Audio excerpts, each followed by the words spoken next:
Praise the Lord brothers sisters. கர்த்தராகிய இயேசு கிறிஸ்து நாமத்தினால் உங்கள் அனைவரும் வாழ்த்துகிறேன்.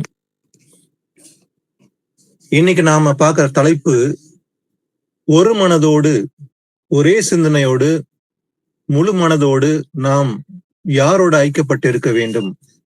நம்முடைய ஐக்கியம் யாரோட இருப்பது தெய்வ சித்தம். ஆனா கிறிஸ்துவர்களான நமக்கு ஐக்கியம் என்பது மிக முக்கியமானது. ஏன்னா நம்ம யாரோட ஐக்கியப்படுவது என்பது ரொம்ப முக்கியம் இல்லைங்களா? ஆனா உலகத்தின் மனுஷன் அவன் மனுஷனோட தான் ஐக்கியப்பட்டிருப்பான். ஏன்னா அவருடைய வழிகளும் ஒரே மாதிரிதான் இருக்கும், அவங்க பிரியமா இருக்கும். ஆனா நாம தேவனுடைய பிள்ளைகளா இருக்கிற நாம இயேசு கிறிஸ்துவோட ஐக்கியப்பட வேண்டும். ஏன்னா அவர் அப்படிதான் நம்ம அழைத்திருக்கிறார். வாசிக்கலாம், 1 கொரிந்தியர் 1:9 வாசிக்கலாம். 1 Corinthians 1:9. நம்முடைய குமாரனும் நம்முடைய கர்த்தருமாய் இருக்கிற இயேசு கிறிஸ்துவுடனே ஐக்கியமாய் இருப்பதற்கு உங்களை அழைத்த தேவன் உண்மை உள்ளவர். ஆமென். ஆமென். நம்மை அழைத்த தேவன் உண்மை உள்ளவராம். எதற்காக நம்ம அழைத்தார்? தம்முடைய குமாரனும் நம்முடைய கர்த்தராய் இருக்கிற இயேசு கிறிஸ்து உடனே ஐக்கியமாய் இருப்பதற்கு தான் நம்ம அழைத்திருக்கிறார். அப்ப நம்முடைய அழைப்பு எப்படி இருக்குதுன்னா, அவரோட நம்ம ஐக்கியப்பட்டிருக்க வேண்டும். சோ இயேசு கிறிஸ்துவோட ஐக்கியப்பட்டிருப்பதுன்னா என்றால் என்ன? நாம உலகத்தோட நம்ம ஒரு காலத்துல ஐக்கியப்பட்டிருந்தோம், உலக மனுஷர்களோடு நடந்து கொண்டிருந்தோம். ஏன்னா அவருடைய வழிகளும் நமக்கு பிரியமா இருந்தது, நம்முடைய வழிகள் அவர்களுக்கு பிரியமா இருந்தது. அப்போ உலக மனுஷோட மாம்சத்துல நம்ம நடந்து கொண்டிருந்தோம். நம்முடைய ஐக்கியம் ஒரு காலத்துல இருளில் வழியில தான் நடந்து கொண்டிருந்தோம். ஆனா நாம இன்றைக்கு இயேசு கிறிஸ்து பிள்ளைகளா இருக்க நமக்கு சத்தியத்தை அறிந்த பிறகு நம்முடைய ஐக்கியம் இயேசு கிறிஸ்துவோட தான். அதற்காக தான் நம்ம அழைத்திருக்கிறாரா இயேசு கிறிஸ்து. அப்ப கர்த்தரா இருக்கிற இயேசு கிறிஸ்துடனே ஐக்கியமா இருப்பதற்கு உங்களை அழைத்த தேவன் உண்மை உள்ளவர். இது குறித்து பவுலும் இன்னொரு இடத்துல சொல்றார். வாசிக்கலாம், யோவான் சொல்லுகிறார் ஒரு வார்த்தைய வாசிக்கலாம். சோ நம்முடைய ஐக்கியம் யாரோட இருக்க வேண்டும் என்பதை யோவான் சொல்லுகிறத வாசிக்கலாம். 1 யோவான் 1:3 வாசிக்கலாம். 1 யோவான் 1:3. நீங்கள் எங்களுடைய ஐக்கியம் உள்ளவர்கள் ஆகும்படி நாங்கள் கண்டும் கேட்டும் இருக்கிறதை உங்களுக்கும் அறிவிக்கிறோம். எங்களுடைய ஐக்கியம் பிதாவோடும் அவருடைய குமாரனாகிய இயேசு கிறிஸ்துவோடும் இருக்கிறது. ஆமென்.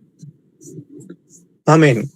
நீங்களும் எங்களோட ஐக்கியம் உள்ளவர்களாகும்படி யோவான் எழுதுமாறு சொல்றாரு. யோவான், நீங்கள் எங்களோடு ஐக்கியமுள்ளதா ஆகும்படி சீஷர்களாக நாங்கள் கண்டும் கேட்டும் இருக்கிறதை உங்களுக்கு அறிவிக்கின்றோம். யோவான் கண்டும் கேட்டு இருக்கிறதா அறிவிக்கிறேன்னு சொல்றாரு. அப்ப இயேசு கிறிஸ்துவோட அவர் பார்த்தது, அவர் கண்டது, அவர் கேட்டது எல்லாவற்றையும் நமக்கு அறிவிக்கிறாராம். அப்ப இயேசுவோடு நெருங்கி இருந்தது அப்போஸ்தலர்கள், சீஷர்கள் தான் நெருங்கி இருந்தாங்க. அவங்க எல்லாருமே இயேசு கிறிஸ்துவோடு இருந்தாங்க, இயேசுவை பார்த்தாங்க, அவர் பேசின வார்த்தைகள் எல்லாவற்றையும் கேட்டுக்கொண்டு இருந்தாங்க. அதை கண்டது எல்லாவற்றையும், அதை கேட்டது எல்லாவற்றையும் தான் நமக்கு அறிவிக்கிறான். அதனால அவங்க சொல்றாங்க, யோவான் சொல்றாரு, எங்களுடைய ஐக்கியம் பிதாவோடும் அவருடைய குமாரனாகிய இயேசு கிறிஸ்துவோடும் இருக்கிறது. அதே போல நாமும் இந்த ஐக்கியத்துல இருக்க வேண்டும். அப்போ அப்போஸ்தலர் சீஷர்கள் என்று நாம் அந்த ஐக்கியத்துல இருக்க வேண்டும். இன்னைக்கு நம்முடைய ஐக்கியம் எப்படி இருக்குது? ஒரு காலத்துல நம்ம ஐக்கியம் இல்லாம ஒவ்வொரு ஊர்ல இருந்தோம், அறியாமை போலதான் இருந்தோம். நம்முடைய வழிகள் வேறு வழிகளா இருந்தது. அப்ப இன்றைக்கு சீஷர்களாக நம்ம அழைக்கப்பட்டிருக்கிறோம், சீஷத்துக்குள்ள நம்ம எல்லாருமே இருக்கிறோம். அப்ப நம்முடைய ஐக்கியம் சபைக்குள்ளதான் இருக்கிறது. அப்போ நம்ம சபைக்குள்ள ஐக்கியப்பட்டு இருப்பதனால வேறு ஒரு ஃபெலோஷிப், வேறு ஒரு ஐக்கியம் நமக்கு இல்லை. அதனால அந்த ஐக்கியம் ஒரு மனதோடு இருக்கிறோம். One mind and fellowship with God. ஒரே மனதோடு நாம் சபையில ஐக்கியப்பட்டு இருக்க வேண்டும். இதுதான் தெய்வ சித்தம். இதற்காகத்தான் கர்த்தராக இயேசு கிறிஸ்து நம்மளை அழைத்திருக்கிறார். அப்ப நாம சபையில ஐக்கியப்பட்டு இருந்தால் மட்டும்தான் அவர் வழிகளை நடக்க முடியும். ஏன்னா தேவனோடு நடப்பதற்கு நாம் அவரோட ஐக்கியப்பட்டிருப்பது ரொம்ப முக்கியம். யூனோக்கு தேவனோட நடந்து கொண்டுதான், யூனோக் வாக்ட் வித் காட்னு இருக்கு இல்லையா? அப்ப ஏனோக்கு தேவனோட கூட சஞ்சரித்தான். அப்ப தேவனோட ஐக்கியப்பட்டிருந்து தேவனோட நடந்த மனுஷன் தான் ஈனோக்கு. அதே போல நாமும் கூட அவரோடு நடக்க வேண்டும் என்றால் நாம் அவரோடு ஐக்கியப்பட்டிருக்க வேண்டும், ஒரு மனதோடு ஐக்கியப்பட்டிருக்க வேண்டும். வாசிக்கலாம் 1 யோவான் இதுல இந்த அதிகாரத்திலே 6:7 வாசிங்க சிஸ்டர். இதே அதிகாரத்துல 6:7. நாம் அவரோட ஐக்கியப்பட்டவர்கள் என்று சொல்லியும் இருளிலே நடக்கிறவர்களாய் இருந்தால் சத்தியத்தின்படி நடவாமல் பொய் சொல்லுகிறவர்களாய் இருப்போம். அவர் ஒளியிலே இருக்கிறது போல நாமும் ஒளியிலே நடந்தால் ஒருவரோடு ஒருவர் ஐக்கியப்பட்டிருப்போம். அவருடைய குமாரனாகிய இயேசு கிறிஸ்துவின் ரத்தம் சகல பாவங்களை நீக்கி நம்மை சுத்திகரிக்கும். ஆமென். நாம் அவரோட ஐக்கியப்பட்டவர்கள் என்று சொல்லியும் கூட, நான் ஆண்டவரோட ஐக்கியப்பட்டிருக்கிறேன், இயேசு கிறிஸ்துவோட ஐக்கியப்பட்டிருக்கிறேன், சபையில் ஐக்கியப்பட்டிருக்கிறேன் அப்படின்னு சொல்லிட்டு இருளில் நடக்கிறதா இருந்தால் சத்தியத்தின்படி நடவாமல் பொய் சொல்லுகளா இருக்கிறோம். அப்ப நம்ம பொய் சொல்றோமா? எப்படி பொய் சொல்ல முடியும்? நாம் இயேசு கிறிஸ்துவோட ஐக்கியப்பட்டு இருக்கிறேன், சபையோட ஐக்கியத்துல இருக்கிறேன் சொல்லிட்டு இன்னும் இருளில் நடந்தால் வெறும் பேருக்கு தான் ஐக்கியப்பட்டிருக்கிறேன்னு சொல்றோம். ஆனா ஐக்கியம் இல்லாம இருள உலகத்தோடு ஐக்கியப்பட்டு இருந்தால் அப்படின்னா என்ன? நாம் ஐக்கியம் இல்ல, ஆனா ஐக்கியப்பட்டிருக்கிறோம் சொல்லுகிறோம், இருள் நடக்கிறோம். அப்ப எதனோட ஐக்கியப்பட்டிருக்கிறோம்? இருளோட ஐக்கியப்பட்டு இருக்கிறோம். அப்ப உலகத்தோட மாம்சத்துல என் சிந்தனைகள், என் பேச்சுகள், நடைகள் எல்லாமே வந்து மாம்சன்படி நான் ஐக்கியத்தோட வேறொருவனோட இருக்கிறேனா? அப்ப உலக மனுஷனோட நான் உலகத்துக்குரிய காரியங்களை ஒத்து போகிற அந்த ஐக்கியத்துல இருக்கிறேனா? அப்படின்னா நான் எப்படிப்பட்டவனா? பொய் சொல்லுகிறேன், இன்னும் சத்தியத்தில் நான் அறியவில்லை என்பதுதான் அர்த்தம். அதுதான் 7ஆம் வசனம் பார்க்கிறோம். அவர் ஒளியா இருக்கிறது போல நாமும் ஒளியில நடந்தால் ஒருவரோடு ஒருவர் ஐக்கியப்பட்டிருப்போம். அப்ப நாம் வந்து வைக்கப்பட்டு எப்படி ஐக்கியப்பட்டிருப்போம்? அவர் ஒளியா இருக்கிறது போல இயேசு கிறிஸ்து இந்த உலகத்து ஒளியா வந்தார். அதே போல நாம் ஒளியில் பிள்ளை இன்னைக்கு நடக்க வேண்டும், வெளிச்சத்தின் பிள்ளை நாம் நடக்க வேண்டும். ஒரு காலத்துல இருள் இருந்தோம் பாவத்துல, அப்ப இருள் ஐக்கியப்பட்டு இருந்தோம். இன்றைக்கு அப்படி அல்ல, அவர் ஒளியா இருக்கிறது போல நாமும் ஒளியில் நடக்க வேண்டும். அப்ப நடந்தால் ஒருவரோடு ஐக்கியப்பட்டிருப்போம். அவருடைய குமாரனாக இயேசு கிறிஸ்துவின் ரத்தம் சகல பாவங்களை நீக்கி நம்மை சுத்திகரிக்கும். அப்ப நாம இயேசு கிறிஸ்துவோட ஐக்கியப்பட்டிருந்தால் நம்முடைய பாவங்கள் மன்னிக்கப்படும், நாம் சுத்திகரிக்கப்பட்டிருப்போம் என்று பார்க்கிறோம். ஆதி திருச்சபை அப்போஸ்தலர் காலத்துல ஒரு 300ஆம் ஆண்டுல AD 300 அதுக்கு முன்பாக பாத்தீங்கன்னாக்கா ஆரம்ப கட்டத்துல சபை வந்து வீடுகள் தோறும் அப்பம் பிட்டாங்க, வீடுகள் தோறும் ஜெபித்து கொண்டிருந்தார்கள், மேல் வீட்டுல இருந்தாங்க. எல்லாமே ஆதாரம் இருக்குது. சபை இப்படிதான் இருந்தது. அன்னைக்கு எருசலேம்ல பெரிய சபை இருந்தது, சாலமன் கட்டின ஆலயம் இருந்தது. ஆனாலும் அங்கு கூடவில்லை. எல்லாரும் கூடி இருப்பது எங்க பாத்தீங்கன்னாக்கா வாக்குத்தத்தம் பண்ணப்பட்டதை பெற்றுக் கொள்ளும்படி அவர்கள் எல்லாரும் மேல் வீட்டு அறையில கூடியிருந்தார்கள். அப்ப வீடுகள் தோறும் அங்க கூடியிருந்தாங்க. அப்போஸ்தலர்கள், சீஷர்கள் எல்லாருமே வீட்டுக்கு வீடு கூடியிருந்தார்கள் அப்படின்னு பாக்குறோம். அப்ப இதுதான் உண்மையான சபை. ஆனா இன்னைக்கு பார்த்தா இந்த காலகட்டத்துல பெரிய பெரிய கட்டடத்துல மணியை தொங்க விட்டுட்டு ஒரு சிலுவை வைத்து விட்டு அலங்கரிக்கப்பட்ட ஒரு பெரிய பெரிய ஸ்தாபனங்களை உருவாக்கி இது சபை என்று கூறுவது வேதத்துக்கு எதிரான காரியம். ஆனா சபை என்பதற்கு 4 பேர், 2 பேர், 3 பேர் கூடி இருந்தாலே அவர்கள் நடுவில் நான் இருக்கிறேன் என்று கர்த்தர் கூறுகிறார். 20,000 பேர், 30,000 பேர் கூடி அதுக்கு பேர் தான் ஆலயம் என்று சொல்வது இது தவறான உபதேசம். ஆக்கணிக்க ஏதுவான கூடுகை என்பது வெறும் ஆடல் பாடல், ஒரு மேலோட்டமான கூடுவது பெரிய பெரிய கட்டடத்துல கூடுறாங்க. ஆனா உண்மையான சபை கூடி இருப்பது சீஷர்களை போல மாறுவதற்கு அன்னைக்கு அப்போஸ்தலர்கள் எல்லோரும் வீட்டுக்கு வீடு கூடி இருந்தார்கள் என்பதை பார்க்கிறோம். அவர்கள் கூடி இருந்தது எப்படி? பிரிவுகள் இருந்ததா? அல்ல, ஒரு மனதோடு அவர்கள் ஒரு மனதோடு ஐக்கியப்பட்டு கூடியிருந்தார்கள் என்று பார்க்க முடியும். வாசிக்கலாம், அப்போஸ்தலர் 2ஆம் அதிகாரம் 41, 42. இன்னும் அவனுடைய வார்த்தையை சந்தோஷமாய் ஏற்றுக்கொண்டவர்கள் ஞானஸ்தானம் பெற்றார்கள். அன்றைய தினம் ஏறக்குறைய 3000 பேர் சேர்த்துக் கொள்ளப்பட்டார்கள். அவர்கள் அப்போஸ்தலருடைய உபதேசத்திலும் அந்யோன்யத்திலும் அப்பம் பிக்குதலிலும் ஜெபம் பண்ணுதலிலும் உறுதியாய் தரித்திருந்தார்கள். ஆமென்.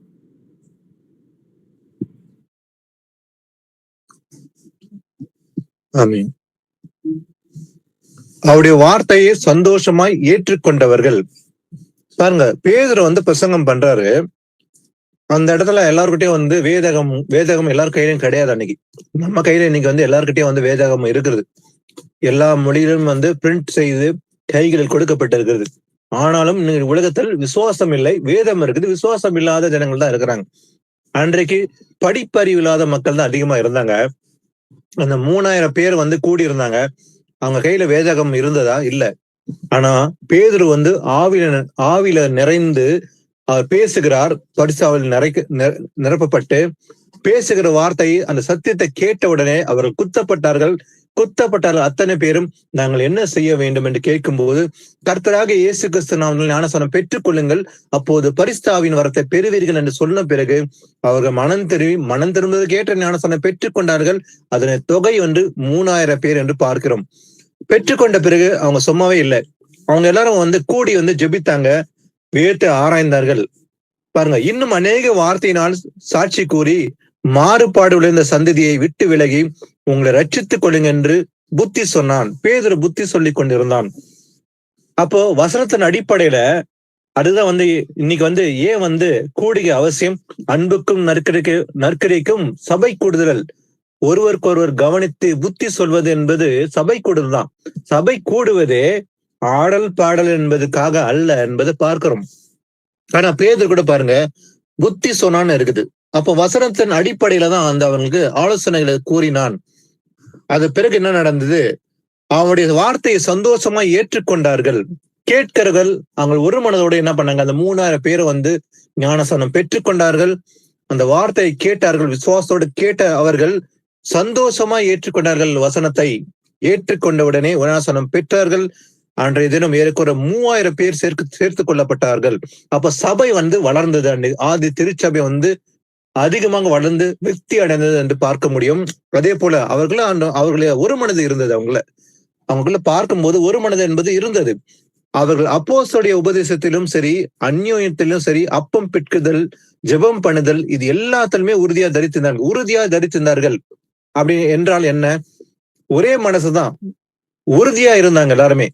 அவங்கள பிரிவினைகள் இல்லை. ஒரு சகோதரன் ஒரு மாதிரி எண்ணம் கொள்வது, இல்ல இன்னொரு சகோதரன் ஒரு மாதிரி அவன் ஒரு ஆலோசனை பெறுவது, இப்படி அல்ல. அவங்கள ஒரே மனது இருந்தது. அதான் பாக்குறோம். அப்ப அந்த ஒரு மனது என்பது உபதேசத்திலும் சரி, அந்யோன்யத்திலும் சரி, அப்பம் பிட்குதலும் சரி, ஜெபம் பண்ணதும் சரி, இது எல்லாற்றிலுமே அவர்கள் உறுதியா தரித்திருந்தார்கள். அப்போ அந்த ஐக்கியம் அவருக்குள்ள 3000 பேருக்குள்ள அவர் ஒரு மனதோடு ஐக்கியப்பட்டிருந்தார்கள். இதுதான் இயேசு கிறிஸ்துவுடைய உண்மையான சபை என்று கூற முடியும். அப்ப நாமும் கூட சென்னை, திருச்சி, கோயம்புத்தூர், பெங்களூர், இப்படி எல்லா பட்டணங்களும் கூடி இருக்கும்போது நம்ம ஒரு மனதோட ஐக்கியப்பட்டு இருக்கிறோம். இப்ப நம்ம ஒவ்வொரு நாளும் ஐக்கியப்பட்டு இருக்கிறோம். எப்படி? 8 வரை நாம் இந்த வேத படிப்பினை ஆராய்ந்து அதை கற்றுக்கொள்ளும்படி நாம் ஒவ்வொருத்தரும் ஐக்கியப்பட்டு இருக்கிறோம். ஐக்கியம் பட்டிருப்பதனாலதான் நாம் இந்த 1 மணி நேரம் வசனத்தை ஆராய்ந்து அதை உற்று பார்த்து கவனித்து அதை ஏற்றுக்கொண்டு அதை கை கொண்டு நடக்கிறோம். அப்போ ஆதி திருச்சபை ஒருமனப்பட்டு இருந்தாங்க. வெறும் உபதேசம் மாத்திரமல்ல, ஜெபம் பண்ணதுல கூட உறுதியா இருந்தாங்க. அவங்க பேதுரு சிறைச்சாலையில அடைக்கப்பட்டிருக்கும் போது கூட சபை ஊக்கமாய் ஜெபித்தது பார்க்க முடியும். ஆனா ஐக்கியப்பட்டிருக்கிற நாம் இயேசு கிறிஸ்துவோட சபையில ஐக்கியப்பட வேண்டும். ஏன்னா சபைக்கு தலையா இருப்பது இயேசு கிறிஸ்து. நாம் எல்லோரும் அந்த ஒரே சரீரத்துக்குள்ள வெவ்வேறு அவைகளா இருக்கிறோம். ஆனால் நாம உலகத்தோட ஒத்து போக கூடாது. உலக காரியங்களோட பாவத்தோட இருக்கிற இந்த உலகத்தோட நாம் ஐக்கியப்படக்கூடாது. வாசிக்கலாம் 2 கொரிந்தியர் 6ஆம் அதிகாரம் 14-15.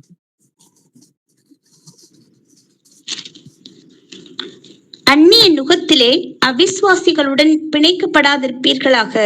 நீதிக்கும் அநீதிக்கும் சம்பந்தம் ஏது? ஒளிக்கும் இருளுக்கும் ஐக்கியம் ஏது? கிறிஸ்துவுக்கும் பேலியாளுக்கும் இசைவேது? அவிசுவாசியுடனே விசுவாசிக்கு பங்கேது? ஆமென். அந்நிய நுகத்திலே அவிசுவாசிகளுடனே பிணைக்கப்படாதிருப்பீர்களாக. அப்ப யாரோட நம்ம இணைக்க கூடாதா? Do not be yoked with unbelievers. அப்போ அந்நிய நுகத்திலே அவிசுவாசிகளுடனே, அவிசுவாசின்னு யார சொல்ல முடியும்? ஆனா சொன்ன உடனே அவிசுவாசி என்று சொன்ன உடனே எல்லோருக்கும் ஞாபகம் வருவது புறராஜி மக்கள். ஆனா அவிசுவாசி என்பது புறராஜி மக்கள் மாத்திரமல்ல, கிறிஸ்துவருக்குள்ளே அவிசுவாசிகள் இருக்கிறார்கள். அப்போ விசுவாசம் இல்லாத அத்தனை பேரும் அவிசுவாசி. அப்ப சத்தியத்தை அறிவிக்கும் போது சத்தியத்தை கீழ்ப்படிய மாட்டேன், சத்தியத்தை ஏற்றுக்கொள்ள மனதில்லாமல் இருக்கிறவங்க அத்தனை பேரும் அவிசுவாசி தான், இல்லைங்களா? அப்போ அவிசுவாசி அப்படிப்பட்ட ஆட்களோட நம்ம பிணைக்கப்படக்கூடாது. அவங்களுக்கு நமக்கு சம்பந்தம் இல்ல. நம்முடைய ஐக்கியம் அவிசுவாசமா இருக்கிறவரோட நம்ம ஐக்கியம் இருக்கக்கூடாது என்று வசனத்தை பார்க்கிறோம். அப்ப நீதிக்கும் அநீதிக்கும் சம்பந்தம் ஏது? அப்ப நீதியை படிப்பிக்கிற நாம் நீதியை படிப்பிக்காத ஜனங்களோட நமக்கு சம்பந்தமே இல்லை.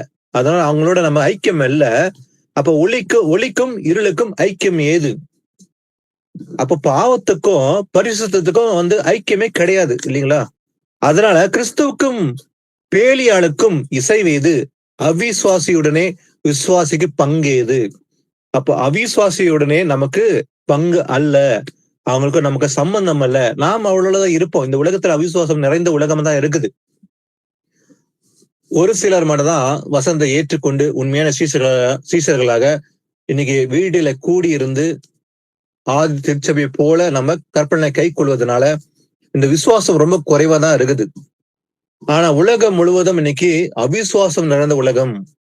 சத்தியத்தை ஏற்றுக்கொள்ள மனதில்லாமல் அவிசுவாசம் நிறைந்த உலகம் தான் இருக்குது. ஆனாலும் கூட அவைகள் மத்தியில தான் நம்ம இருக்கிறோம். வாசிகளா பிரசங்கி 4ஆம் அதிகாரம் 9-10.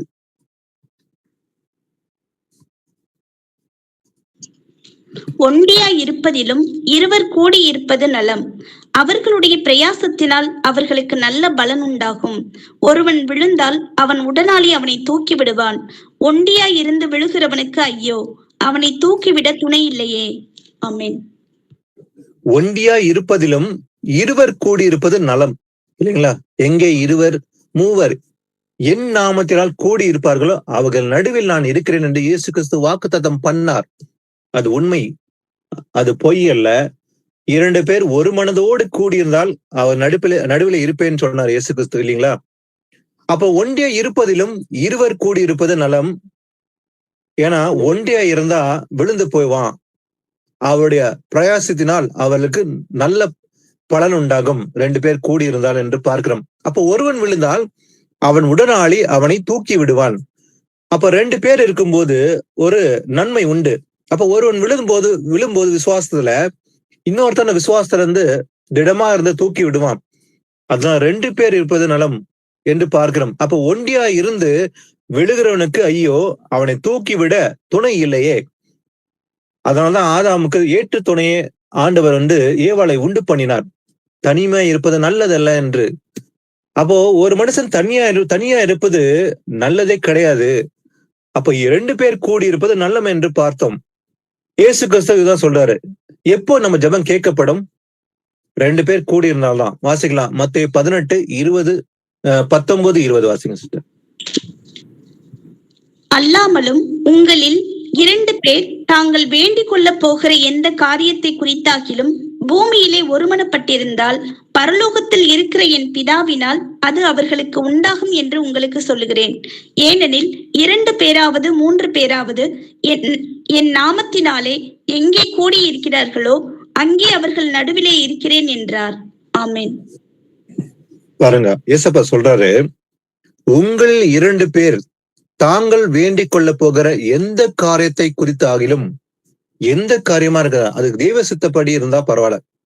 நம்ம சுய சிந்தப்படி இல்லாம இது வேணும் அது வேணும் அப்படின்னு லிஸ்ட் போட்டு அதெல்லாம் நம்ம மாம்ச சிந்தையோட கேட்காம அவர் சித்தப்படி நாம் ஒரு மனதோடு அந்த காரியத்தை குறித்து பூமியிலே ஒருமனப்பட்டிருந்தால், அப்ப அந்த ஒரு மனம் ஃபர்ஸ்ட் பாயிண்ட். ஒரு மனம் பட்டு இருப்பது ரொம்ப முக்கியம். அப்ப 2 பேர் கூடி 2 பேரும் ஒரே மனதோடு இருக்கணும். அந்த ஒரு மனதோட தான் கேட்கணும். அந்த காரியத்தை கேட்கும் போது பரலோகத்தில் இருக்கிற நான் என் பிதாவினால் அது அவர்களுக்கு உண்டாகும் என்று உங்களுக்கு சொல்லுகிறேன்னு சொல்லி இந்த வாக்குத்தத்தம் பண்ணினவர் இயேசு கிறிஸ்து தான். இது 100% சத்தியம்.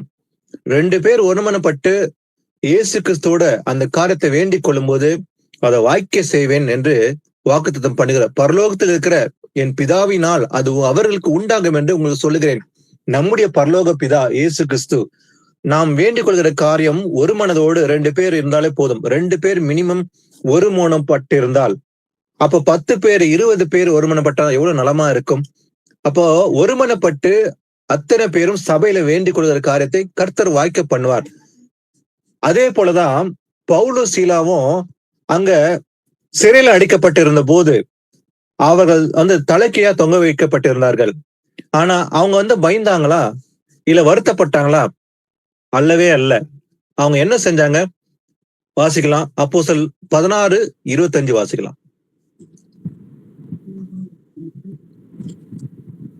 நடுராத்திரியிலே பவுலும் சீலாவும் ஜெபம் பண்ணி தேவனை துதித்து பாடினார்கள்.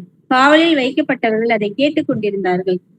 சடுதியில் சிறைச்சாலையின் அஸ்திவாரங்கள் அசையும்படியாக பூமி மிகவும் அதிர்ந்தது. உடனே கதவுகள் எல்லாம் திறவுண்டது. எல்லாருடைய கட்டுகளும் கழண்டு போயிற்று. ஆமென். போது சிஸ்டர். நடு ராத்திரியிலே அவங்க என்ன பண்ணாங்க? சிறைச்சாலையில அடைக்கப்பட்டிருந்த காவல் வைக்கப்பட்டிருந்தாங்க. ஆனா பவுலும் சீலாவும் அவங்க தூங்கவும் இல்லை, வருத்தப்படவும் இல்லை, சஞ்சலப்படவும் இல்லை. ஆனா மகிழ்ச்சியோட கர்த்தரை துதித்து பாடினார்கள். ஒரு மனுஷன் இயேசு அறிந்த ஒருவன் எப்போது துதித்து பாட முடியும்? மகிழ்ச்சியா இருக்கும்போதுதான் இல்லையா? ஆனா அவங்கள தலக்கியா தொங்க வச்சிருக்காங்க கட்டி சங்கிலியால். அந்த சமயத்துலதான் அவங்களுக்கு மகிழ்ச்சி இருந்தது. மகிழ்ச்சியோட கர்த்தரை துதித்து பாடுறாங்க. பாருங்க, நடு ராத்திரிலே பவுலும் சீலாவும் என்ன பண்ணாங்க? ஜெபம் பண்றாங்க. அங்க ஜெபம் பண்றதுக்கு அவங்க ஒரு அறையிலும் இல்ல, நார்மலாவே இல்ல. இக்கட்டான சூழ்நிலையில இருக்கிறாங்க, கட்டப்பட்டு. அந்த சூழ்நிலையில தான் அவங்க ஜெபம் பண்றாங்க. ஜெபம் பண்ணுவதற்கு நமக்கு இடமும் நேரமும் தேவைப்படாது. எந்த சூழ்நிலையும் நம்ம ஜெபம் பண்ணலாம். ஆனா பாருங்க, பவுலும் சீலாவும் ஜெபம் பண்ணும்போது அவங்க ஜெபம் பண்ணி தேவனை துதித்து பாடினார்கள். இது பாடுறத ஜெபம் பண்றத காவல் வைக்கப்பட்டவர்கள் அதை கேட்டு கொண்டிருந்தாங்க. உடனே என்ன நடந்தது? இவங்க ஜெபம் கேட்கப்பட்டது. கேட்ட உடனே சடுதியை சிறைச்சாலையின் அஸ்திபாரம் அசை உண்டு பூமி மிகவும் அதிர்ந்தது. உடனே கதவுகள் திறக்கப்பட்டு எல்லோரும் கட்டுகளும் கழண்டு போயிற்று. தேவன் அவர்களை விடுதலை பண்ணினார். ஏன்னா அவர் ஒரு மனதோடு 2 பேர் இருக்கிறாங்க. அந்த 2 பேரும் ஒரே மனதோடு தான் அவங்க ஜெபம் பண்றாங்க. ஜெபம் பண்ணி கொண்டு தேவனை துதித்து பாடுறாங்க. பாடின உடனே சிறைச்சாலை கதவைகள் உடைக்கப்படுகிறது. அதை கண்ட அந்த சிறை அதிகாரி உடனே பயம் வருகிறது. என்ன அது? கதவுல தானாக திறக்கப்பட்டிருக்குதே என்று தன்னை மாய்த்து கொள்ளும்படி அவன் வகை தேடும் போது பவுல் நிறுத்தும்படி பேசும்போது பிறகு அவனுக்குள்ள ஒரு விசுவாசம் உண்டாகுது. ஏன்னா அவனுக்கு எப்படி விசுவாசம் வந்தது? ஏன்னா இதெல்லாம் அவன் கண்கூடியா பாக்குறான். அந்த ஜெயிலர் இதெல்லாம் இந்த சம்பவத்தெல்லாம் பார்க்கும்போது அவனுக்கே ஆச்சரியம் உண்டாகுது, விசுவாசம் உண்டாகுது. அதுதான் கேக்குறான், ரட்சிக்கப்படுவதற்கு நான் என்ன செய்ய வேண்டும்? அவன் தாழ்மைப்படுறான். தாழ்மைப்பட்டு பவுல் கிட்ட நாங்க என்ன செய்ய வேண்டும் ஆண்டவர் மாறே அப்படின்னு கேட்கும்போது, கர்த்தராக இயேசு கிறிஸ்துவ விசுவாசி, அப்போது நீயும் உன் வீட்டாரும் ரட்சிக்கப்படுவீர்கள். 2 பேர் ஒருமனப்பட்டு துதித்து பாடி தேவனை மகிமைப்படுத்தினாங்க. அது நிமித்தமாக ஒரு மனுஷன் விசுவாசத்துக்குள்ள வந்தான். அந்த குடும்பம் இயேசுவை ஏற்றுக்கொண்டாங்க. ரட்சிக்கப்படுவதற்கு அது வழியா இருந்தது. அப்போ சபையாக நாம் இருக்கும்போது நமக்குள்ளும் அந்த ஒரு மனது என்பது அவசியம். அப்போ நம்ம வெவ்வேறு ஊர்கள் இருந்தாலும் கூட அந்த ஒரு மனது எப்போது இருக்க வேண்டும். சகோதர சகோதரிகள் எல்லோரும் நாம் ஒருமனப்பட்டு இருக்கிறோம். சோ நாம் எல்லாரும் ஒரு குடும்பமாக தான் இயேசு கிறிஸ்துவின் பிள்ளைகளா இருக்கிறோம். அப்போ ஒரே குடும்பம், ஒரே சரீரத்துக்குள்ள இயேசு தலையா இருக்கிறாரு. அந்த சரீரத்துக்குள்ள நாம் வெவ்வேறு அவைகளா இருக்கிறோம். அப்ப இந்த சரீரத்துக்குள்ளதான் நாம் ஒருமனப்பட வேண்டும், அதே போல ஐக்கியப்பட வேண்டும். வாசிக்கலாம், யோவான் 13ஆம் அதிகாரம் 34-35. நீங்கள் ஒருவரில் ஒருவர் அன்பாயிருங்கள். நான் உங்களில் அன்பாயிருந்தது போல நீங்களும் ஒருவரில் ஒருவர் அன்பாயிருங்கள் என்கிற புதிதான கட்டளையை உங்களுக்கு கொடுக்கிறேன். நீங்கள் ஒருவரில் ஒருவர் அன்புள்ளவர்களாயிருந்தால் அதனால் நீங்கள் என்னுடைய சீஷர்கள் என்று எல்லாரும் அறிந்து கொள்வார்கள் என்றார். ஆமென். எல்லோரும் அறிந்து கொள்வதற்கு நாம் ஒருமனப்பட வேண்டும். அப்போ நம்மளை பார்க்கிறவர்கள் சொல்லணும் இல்லைங்களா? நாம் வெளியே நேம் பிளேட் போட வேண்டியல. நான் XYZ என்னோட பேர் இது அப்படின்னு வெளிப்படுத்த அவசியமே இல்லை. நம்மை பார்த்து எல்லோரும் அறிந்து கொள்ள வேண்டும், இவர்கள் இயேசுவின் பிள்ளைகள், இவர்கள் இயேசுவின் சீஷர்கள் என்று. அது எப்போது அறிந்து கொள்ள முடியுமா? நீங்கள் ஒருவரில் ஒருவர் அன்பாய் இருங்கள். அன்பாய் இருந்தால் நான் உங்களில் அன்பாய் இருந்தது போலவே நீங்களும் ஒருவரில் ஒருவர் அன்பாய் இருங்கள் என்கிற புதிதான கட்டளை உங்களுக்கு கொடுக்கிறேன். அப்ப இயேசு கிறிஸ்து ஒரு புதிதான கட்டளை கொடுக்கிறார். என்ன கட்டளை? நாம ஒருவரில் ஒருவர் அன்பா இருக்க வேண்டும். அப்ப சபைக்குள்ள அன்பு என்பது அந்த ஒரு மனதோடு இருக்கிறோம். இவர் உயர்வா பார்ப்பது, ஒருத்தனை தாழ்வா பார்ப்பது அப்படி அல்ல. இந்த உயர்வு ஏற்ற தாழ்வெல்லாம் சபையில அல்ல. எல்லோரும் ஒரு மனதோட இருக்கிறோம். நமக்குள்ள ஆண் என்றும் பெண் என்றும் கிரேக்கன் என்றும் யூதன் என்றும் இந்த வித்தியாசமே கிடையாது. நாம் எல்லோரும் இயேசு கிறிஸ்துக்குள்ள ஒன்றாய் இருக்கிறோம். ஒரே விசுவாசம், ஒரே கர்த்தர், ஒரே ஞானஸ்நானம் என்று வாசிக்கிறோம். அப்போ ஒருவரோட நம்ம ஐக்கியப்பட்டிருந்தால் நாம் அன்பு கூறுவது அவசியம். இப்போ ஃபர்ஸ்ட் கமாண்ட் இந்த அன்பு தான். இயேசு கிறிஸ்து சொல்றாரு, நான் உங்களை மேல எப்படி அன்பு வச்சிருக்கணும் அதே போல நீங்களும் ஒருவர் மேல ஒருவர் அன்பா இருக்க வேண்டும். அன்பு என்பது மாம்ச அன்பை பத்தி சொல்ல, ஆவில அன்பு, ஆவிக்குரிய அன்பு தான் செலுத்த வேண்டும். ஒரு சகோதரர் மேல நம்ம சகோதரிக்குள்ள சபையில ஐக்கியப்பட்டிருக்கும் போது அன்பு என்பது ஆவிக்குரிய அன்பு தான் செலுத்த வேண்டும். மாம்சத்தில் அன்பு செலுத்தக்கூடாது ஒருபோதும். அப்போ அன்பு செலுத்தினால் அப்ப நமக்குள்ள ஒரு மனதோட அன்பு இருந்தா, நீங்கள் ஒருவரில் ஒருவர் அன்பா இருந்தால் அதனால் நீங்கள் என்னுடைய சீஷர்கள் என்று எல்லோரும் அறிந்து கொள்வார்கள். அப்ப நம்மை சுத்தி பார்க்கிற அத்தனை பேரும், விசுவாசம் இல்லாத அத்தனை பேரும் நம்மளை பார்த்து இவர்கள் இயேசுவின் பிள்ளைகள், சீஷர்கள் என்று அவர்கள் அறிந்து கொள்ள முடியும். அப்ப நாம ஒரு மனதோடு ஒருமனப்பட்டிருந்தால் அன்போட சபையில அநேக நம்மளை கண்டு இவர்கள் இயேசு சீஷர்கள் என்று நிச்சயமா அறிந்து கொள்ள முடியும் என்று இயேசுவே சொல்கிறார். வாசிக்கலாம்.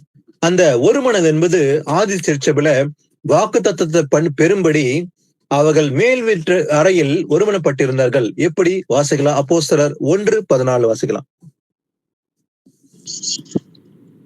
அங்கே இவர் வாசிங்க 14-15 2 வாசிங்க. அங்கே இவர்கள் எல்லாரும் இயேசுவின் தாயாகிய மரியாளோடும் அவருடைய சகோதரரோடும் கூட ஒருமனப்பட்டு ஜெபத்திலும் வேண்டுதலிலும் தரித்திருந்தார்கள். அந்நாட்களிலே சீஷர்கள் ஏறக்குறைய 120 பேர் கூடி இருந்த போது அவர்கள் நடுவே பேதுரு எழுந்து நின்று. ஆமென்.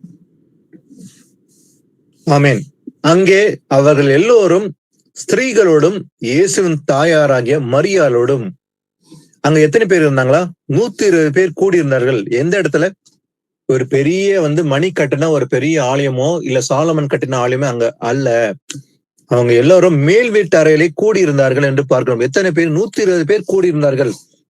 கூடியிருக்கும் போது சும்மா கூடியிருந்தாங்களா? இல்ல, அவருடைய சகோதரோடும் கூட ஒருமனப்பட்டு ஜெபத்திலும் வேண்டுதலும் தரித்திருந்தார்கள்.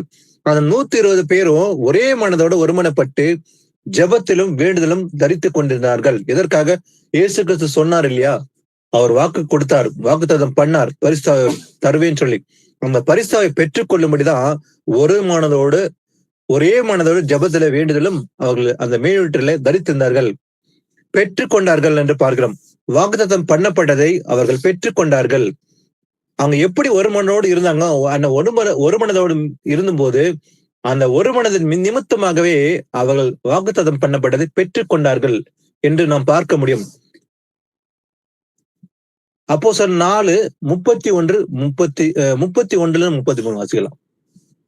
4ஆம் அதிகாரத்துல 31-33. அவர்கள் ஜெபம் பண்ணின போது அவர்கள் கூடியிருந்த இடம் அசைந்தது. ஒருத்தர் வாசிங்க, 2 பேர் ஒரே டைம் வாசிக்க வேணாம், விட்டு கொடுங்க. ஒருத்தர் வாசிங்க. 31-33 வாசிங்க சிஸ்டர். ஒருத்தர். அவர்கள் ஜெபம் பண்ணின போதே அவர்கள் கூடியிருந்த இடம் அசைந்தது. அவர்கள் எல்லாரும் பரிசுத்த ஆவியினால் நிரப்பப்பட்டு தேவ வசனத்தை தைரியமாய் சொன்னார்கள். விசுவாசிகளாகிய திரளான கூட்டத்தார் ஒரே இருதயமும் ஒரே மனமும் உள்ளவர்களாய் இருந்தார்கள். ஒருவனாகிலும் தனக்கு உண்டவைகளில் ஒன்றையும் தன்னுடையது என்று சொல்லவில்லை. சகலமும் அவர்களுக்கு பொதுவாய் இருந்தது.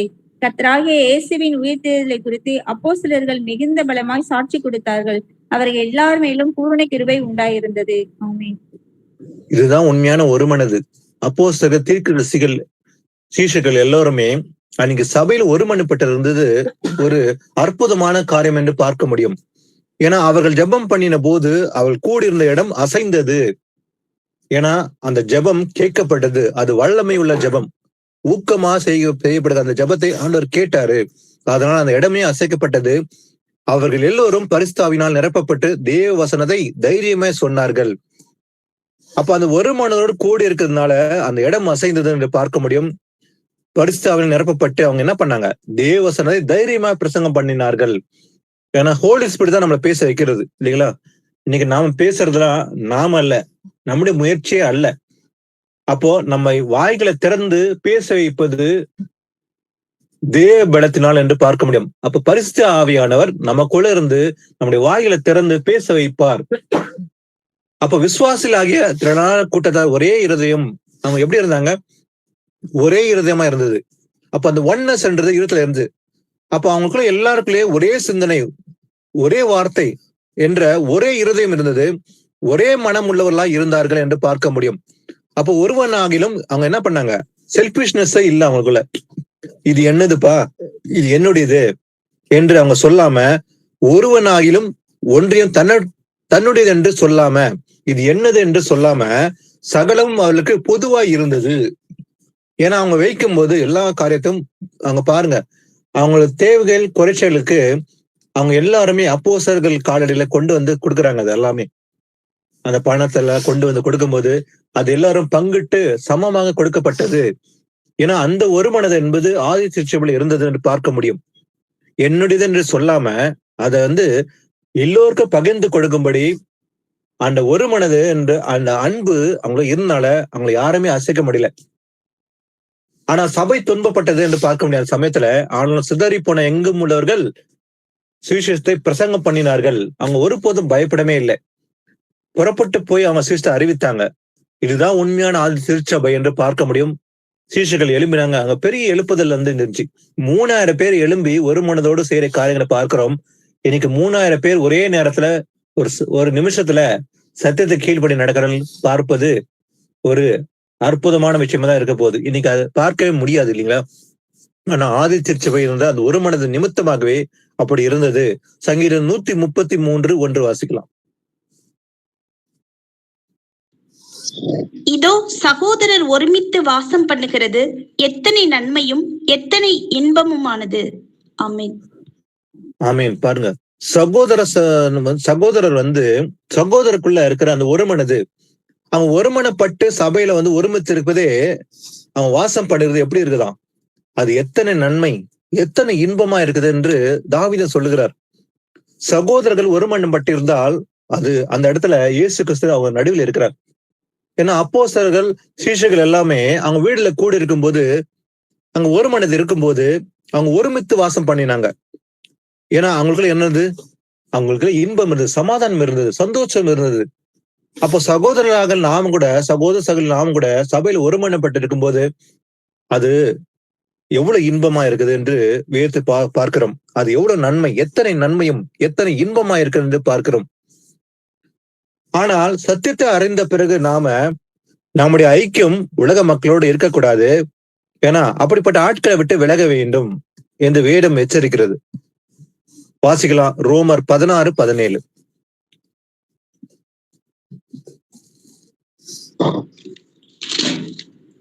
அன்றியும் சகோதரரே, நீங்கள் கற்றுக்கொண்ட உபதேசத்திற்கு விரோதமாய் பிரிவினைகளையும் இடரல்களையும் உண்டாக்குகிறவர்களை குறித்து எச்சரிக்கையாக இருந்து அவர்களை விட்டு விலக வேண்டும் என்று உங்களுக்கு புத்தி சொல்லுகிறேன்.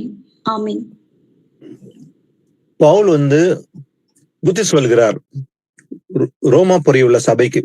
என்ன சொல்ற பாருங்க, அன்றியும் சகோதரரே, நீங்கள் கற்றுக்கொண்ட உபதேசத்துக்கு விரோதமாக. அப்ப நாம் கற்றுக்கொண்ட இந்த உபதேசம் சத்தியத்தை கற்றுக்கொண்டு இருக்கிறோம். நாம ஒரு காலத்துல அறியாம இருந்தோம், கடந்த 6-7 வருஷத்துக்கு முன்பாக. ஆனால் அறிந்த நாம் கற்றுக்கொண்ட உபதேசத்துக்கு விரோதமாக பிரிவினைகளை உண்டாக்குற காரியம் இருக்கிறதா? ஒருவன் உங்களிடத்துல பிரிவினை உண்டாக்குறானா, தேவையில்லாத ஒரு போதனை கொண்டு இடரல் பண்ணுகிற காரியத்தை பேசுகிறானா, பிரிவினை உண்டாக்குறானா, நமக்கு இடரல் பண்ணுகிற காரியங்களை பேசுகிறானா, உண்டாக்குறதை குறித்து நீங்கள் எச்சரிக்கையா இருக்க வேண்டும். பி கேர்ஃபுல் என்று வசனம் கூறுகிறது. ரொம்ப ரொம்ப கேர்ஃபுல்லா இருக்க வேண்டும். ஏன்னா நாம கற்றுக்கொண்ட இந்த சத்தியத்துக்கு விரோதமாக இன்னைக்கு உலகத்துல கர்ஜிக்கிற சிங்கம் போல் விசுவாசன வகை தேடுவான். எந்த இடத்துல பலவீனம் இருக்குது, எந்த இடத்துல வீக்கா இருக்கிறாங்க விசுவாசத்துல என்று பார்த்து அவங்கள ஒரு டார்கெட் வைத்துதான் அவன் தாக்க நினைப்பான். அதனால நாம எச்சரிக்கை இருந்து என்ன பண்ணமா, அவளை விட்டு விலக வேண்டும் என்று உங்களுக்கு புத்தி சொல்லுகிறேன் என்று பவுல் கூறுகிறார். அப்படிப்பட்ட தர்க்கங்களை உண்டு பண்ணுகிறவன், சத்தியத்துக்கு விரோதமாக பொய்யை போதிக்கிற அப்படிப்பட்ட போதகங்களுக்கு விரோதமாக நாம் அவளை விட்டு விலக வேண்டும். நமக்கும் அப்படிப்பட்ட உபதேசத்துக்கும் சம்பந்தம் இல்லை. நம்முடைய ஐக்கியம் இயேசு கிறிஸ்துவோட மட்டும்தான். சபையோட நம்ம இயேசு கிறிஸ்துவோட ஐக்கியப்பட்டிருக்க வேண்டும். அப்படிப்பட்ட தர்க்கங்களை உண்டு பண்ணுகிற இடத்துல பண்ணுகிற காரியம் இருக்குமானால் ஒருவன் வருவானானால் அவனை விட்டு விலக வேண்டும். நாம் அவனோட இணைக்க கூடாது. வாசிக்கலாம் எபேசியர் 5:11. தனியற்ற அந்தகார கிரியைகளுக்கு உடன்படாமல் அவைகளை கடிந்து கொள்ளுங்கள். ஆமென். அதே போல பரவாயில்ல, அவங்க என்னன்னா பண்ணிட்டு போட்டோம்பா, நமக்கு என்ன பிரச்சனை, அவங்க என்னன்னா பேசின்னு போட்டோம், அவங்க தப்பா போதிக்கிறாங்க, நமக்கு என்ன, அதுக்கு சம்மந்தம் இல்லை என்று சொல்லாம கனியற்ற அந்தகார கிரைகளுக்கு உடன்படாமல் அதனோட நம்ம ஐக்கப்படக்கூடாது. சரிதான், ஏன்னா அது இருள். அதே சமயத்தை அவர்களை கடிந்து கொள்ள வேண்டும். கடிந்து கொள்வது என்று நம்முடைய சொந்த வார்த்தையினால் அல்ல, தேவ வசனத்தை கொண்டுதான் அவங்களை கடிந்து கொள்ள வேண்டும். அவர்களை செய்த தப்ப நாம் கண்டும் காணாதது போல் இல்லாம அவர்களை வசனத்தின் நிமித்தமாக அவர்களை கடிந்து கொள்வது அவசியம். ஏன்னா நாம சத்தியத்தை அறிந்திருக்கிறோம், தப்பான உபதேசம் பண்ணுகிறார்கள். அந்த கனியற்ற அந்தகார கிரைகளை பார்க்கும் போது அவங்களோட சம்மந்தம் வைக்காத, ஆனா அவங்கள கடிந்து கொள்ள வேண்டும். கடிந்து கொண்டு புத்தி சொல்வது நம்முடைய கடமை என்று பார்க்கிறோம். வாசிக்கலாம், சங்கீதம் 1:2 வாசிக்கலாம். கர்த்தருடைய வேதத்தில் பிரியமாயிருந்து இரவும் பகலும் அவருடைய வேதத்தில் தியானமாய் இருக்கிற மனுஷன் பாக்கியவான். ஆமென். 2 வசனம் வாசிங்க.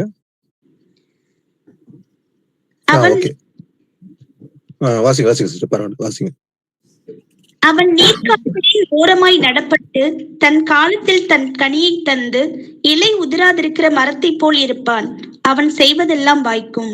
ஆமென்.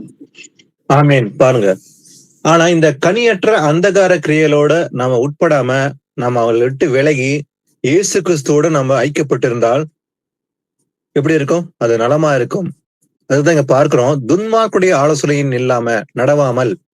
அப்ப துன்மார்க்க இந்த பூமியில நடந்து இருக்குது இருப்பாங்கதான், ஆனா அவங்களுடைய ஆலோசனை நடவாம பாவிகளுடைய வழிகளில் நில்லாம அவங்களுடைய வழிகளை நிக்க கூடாது, நடக்கவும் கூடாது. பரியாசக்கார உட்காரும் இடத்துல உட்காரவும் கூடாது. அப்போ இப்படிப்பட்ட ஆட்களோட நம்ம உட்காரவும் கூடாது, நிக்கவும் கூடாது, அவங்க வழியில் நடக்கவும் கூடாது என்று வேதகம் எச்சரிக்குது. நம்ம என்ன செய்ய வேண்டுமா? ஆனா கர்த்தருடைய வேதத்தில் பிரியமா இருந்து, அவருடைய வசனத்தில் நாம் பிரியமா இருந்து இரவும் பகலும் அவருடைய வேதத்தில் தியானமா இருக்கிற அவன் தான் பாக்கியவான். அப்ப யார் பிளஸ்ட் பர்சன் சொல்ல முடியும்? இரவும் பகலும் எப்போதுமே நம்முடைய வசனம் நம்முடைய மனதில இருதல ஊடுருவதா? எப்போதும் நினைக்கிறோமா? நம்முடைய இருதல எப்போதும் நினைப்போட்டுக்குதா? நம்ம எப்போதுமே அதை பத்தி நினைச்சு பேசுறோமா? அவன் தான் பாக்கியவான். அவன் எப்படிப்பட்டவனா இருந்தா அவன் எப்படி இருப்பானா? அவன் நீர்க்காலின் ஓரமாய் நடப்பட்ட ஒரு மரத்தை போல் இருப்பான். ஏன்னா ஒரு மரம் நீர்க்காலில் ஓரமா நடப்பட்டிருந்தால் அது எப்படி இருக்கும்? தன் காலத்தில் தன் கனியை தரும் இல்லையா? தந்து இலையுதிரா இருக்கிற மரத்தை போல் இருப்பான். அவன் செய்வதெல்லாம் வாய்க்கும். அப்ப எப்படிப்பட்ட காரியம் செய்தாலும் கையிட்டு செய்ய காரியம் வாய்க்கும். அப்ப நாமும் அப்படி இருக்கிறோமா? பாவியோடு நம்ம நடக்காம, அவங்க வழியில நடக்காம, அவங்களோட ஐக்கியப்படாம, மாம்சத்தோடு நடக்கிற நம்முடைய சொந்த பந்தமா இருந்தாலும் கூட சரி, நம்முடைய சொந்த கூட பிறந்தவங்க இருந்தாலும் சரி, நண்பர்கள், பாலிய சிநேகிதர், நான் 10-20 வருஷமா என்னோட சிநேகிதன் இருக்கிறான், அவங்கள அன்பு செலுத்துற சரிதான், அவங்கள வெறுக்க கூடாது. ஆனா கடிந்து கொள்ள புத்தி சொல்வது நம்முடைய கடமை. சத்தியத்தின் படி நடக்கலாம், அவங்களை கடிந்து கொண்டு புத்தி சொல்வது நம்முடைய கடமை. 1 முறை 2 முறை 3 முறை சொன்னாலும் கேட்கலையா? அப்படிப்பட்டவங்களை விட்டு நாம் விலகுவதுதான் சரி. அப்போ நாம அந்த வழியில் நடக்காம, ஏன்னா நம்முடைய வழிகள் எப்படி இருக்குது? கர்த்தருக்கு பிரியமா இருக்கணும். நான் வெளிச்சத்து பிள்ளையா இருக்கிறோம் இல்லைங்களா? அப்போ நம்முடைய உறவர்களோ நண்பர்களோ வசந்த கீழ்ப்படிய மாட்டேன், நான் இப்படிதான் நடப்பேன் அப்படின்னு சொல்லும் போது, நான் அவங்கள வழியிலே பரவாயில்லப்பா, அவங்களை பிரியப்படுத்தி கொண்டு என்னுடைய சொந்தம் தான், என்னுடைய தம்பி தான், என்னுடைய அண்ணன் தான் என்று தோல் மேல கை போட்டு கொண்டு அவங்க கூட வழியில் நடந்தால் அவங்களுடைய வழிகளை நாம கற்றுக்கொள்ள முடியும். அப்ப நமக்கு சம்பந்தம் இல்லைன்னு சொல்லும் போது நம்ம எச்சரிக்கணும், கடிந்து கொண்டு புத்தி சொல்லுவது நம்மளுக்கு கடமை. ஆனா அவங்களோட வழிகள் நடக்கக்கூடாது, அவங்க உட்கார இடத்துல உட்காராத. நம்ம என்ன செய்ய வேண்டுமா? கர்த்தருடைய வேதத்தில் இரவும் பகலும் தியானமா இருக்க வேண்டும். அப்படி இருந்தால் நாம் பாக்கியவான்கள். நாம் இலையுறதா இருக்கிற மரத்தை போல் இருப்போம். நாம் செய்வதெல்லாம் வாய்க்கும். அப்ப நாம் எந்த காரியத்தை செய்தாலும் அது வாய்க்க செய்வார் கர்த்தரும் கூட. வாசிக்கலாம் 2 தீமோத்தேயு 3:1-5 வாசிக்கலாம். மேலும் கடைசி நாட்களில் கொடிய காலங்கள் வரும் என்று அறிவாயாக. எப்படியெனில் மனுஷர்கள் தற்பிரியராயும் பணப்பிரியராயும் வீம்புக்காரராயும் அகந்தையுள்ளவர்களாயும் தூஷிக்கிறவர்களாயும் தாய் தகப்பன்மாருக்கு கீழ்ப்படியாதவர்களாயும் நன்றி எறியாதவர்களாயும் பரிசுத்தம் இல்லாதவர்களாயும் சுபாவ அன்பில்லாதவர்களாயும் இணங்காதவர்களாயும் அவதூறு செய்கிறவர்களாயும் இச்சையடக்கம் இல்லாதவர்களாயும் கொடுமையுள்ளவர்களாயும் நல்லோரை பகைக்கிறவர்களாயும் துரோகிகளாயும் துணிகரம் உள்ளவர்களாயும் இருமாப்புள்ளவர்களாயும் தேவ பிரியராய் இராமல் சுகபோக பிரியராயும் தேவ பக்தியின் வேஷத்தை தரித்து அதன் பலனை மறுதளிக்கிறவர்களாயும் இருப்பார்கள். இப்படிப்பட்டவர்களை நீ விட்டு விலகு. கடைசி நாட்களில் லாஸ்ட் டேஸ் என்று இது கிட்டத்தட்ட 2000 வருடங்களுக்கு முன்பாக சொல்லப்பட்ட வசனம் இல்லையா? 2000 வருடங்களுக்கு முன்பாக கடைசி நாட்கள் என்று சொல்லப்பட்ட வார்த்தை இது. ஆனா இன்னைக்கு 2024 வருஷம் தாண்டி வந்திருக்கிறோம். நாமும் இந்த கடைசி நாட்கள தான் இருக்கோம், கடைசி காலகட்டத்தில் தான் இருக்கிறோம், கடைசி தலைமுறை தான் இருக்கிறோம் இன்னைக்கு. ஆனா எப்படி இருப்பாங்களா? இந்த லிஸ்ட்ல சொல்லப்பட்ட இந்த ஜனங்கள் இப்படிப்பட்ட பாவங்கள் இருக்கும், இப்படிப்பட்ட மனுஷர்கள் இருப்பாங்களாம். ஏன்னா மனுஷர்கள் எப்படி இருப்பாங்க? தற்பெரியன், பணப்பிரியன், பணத்து மேல அதிகமா அன்புள்ளவங்கெல்லாம் இருப்பாங்களாம். தற்பெரிய, தன்னை குறித்தே பிரியப்படுவது, தன்னை அதிகமா நேசிக்கிறது, இந்த செல்ஃப், அதாவது தன்னையே வஞ்சிக்கிற ஒரு காரியம் இருக்கும் அவங்கள. அதே போல வீம்புக்காரர்கள், அகந்தை உள்ளவர்களா இருப்பாங்க, தன்னை உயர்த்தும்படிக்கு தன்னை உயர்த்துவாங்க, அவங்க தூஷிப்பார்கள். அதே போல தாய் தகப்பனுக்கு கீழ்ப்படியாத இருப்பாங்க, கீழ்ப்படியாத ஜனங்கள் இப்படிப்பட்டவங்க தான் இருப்பாங்க. ஆனா இவங்க எல்லாருமே இப்படி லிஸ்ட்ல சொல்லப்பட்டு இருப்பாங்க. ஏன்னா இவங்களுடைய ஐக்கியம் உலகத்தோடு இருக்கிறதுனால இப்படிதான் இருப்பாங்க. ஆனா கடைசி நாள் இப்படி இருப்பாங்கன்னு ஆண்டவர் எச்சரித்தாரு. இன்றைக்கு பாத்தீங்கன்னா அப்படிதான் இருக்குது. இன்னைக்கு கீழ்ப்படியாதவர்கள், தற்பிரியர்கள், தன்னே விரும்புறது, மேட்டிமை, பண ஆசை, இது எல்லாமே நிறைஞ்சு இருக்கிற உலகம் தான் இருக்குது இன்னைக்கு.